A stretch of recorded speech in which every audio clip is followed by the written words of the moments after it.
হলো কীর্তন করা, আর তৃতীয় হলো ভগবানকে মন দিয়ে স্মরণ করা। কেননা এই সংসারের সবকিছুই অলীক, স্বপ্নের মতো। একমাত্র সত্য হচ্ছেন ভগবান শ্রীকৃষ্ণ। তিনি আমাদের সৃষ্টি করেছেন, মানব কুলে এনেছেন। এই সংসারে বেঁচে আছি গোবিন্দের কৃপায়। আবার পরমায়ু যখন শেষ হবে, তখন শ্রী গোবিন্দই আমাদেরকে উদ্ধার করে তার ধামে আমাদেরকে নিয়ে যাবেন। তিনি গোবিন্দই হচ্ছেন সব। সেই গোবিন্দকে যদি মনে মনে ভালোবাসা অর্পণ করতে পারি, মনের মাধুরী দিয়ে গোবিন্দকে যদি একবার ধ্যান করতে পারি, চিন্তা করতে পারি, কল্পনা করতে পারি, জল্পনা করতে পারি, তবেই তো হবে এই মানব জন্মের সার্থকতা। আজকে গুরুদেব তার শিষ্য পরীক্ষিতকে বললেন, তুমি এই 7টা দিন 7টা রাত্রি নষ্ট করবে না, সময় অবহেলা করে সময় নষ্ট করবে না। তুমি নিরবধি, তুমি নিরন্তর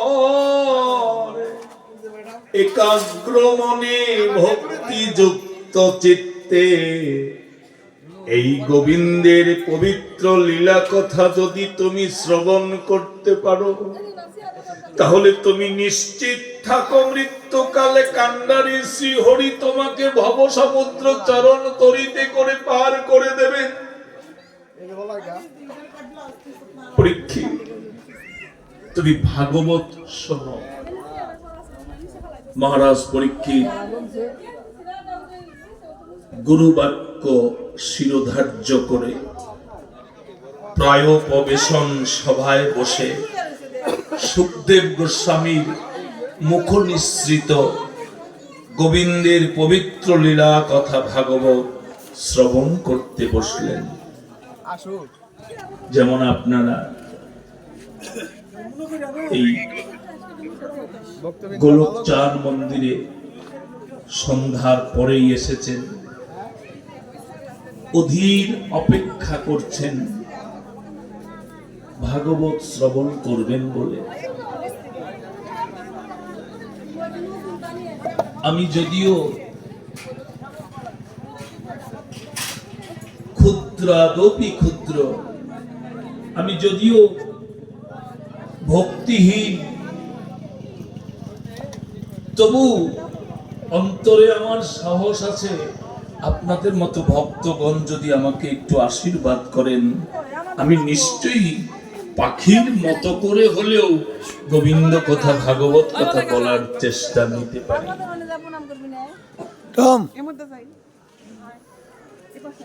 সুখদেব গোস্বামী বললেন, সাধু পৃষ্টং মহাভাগ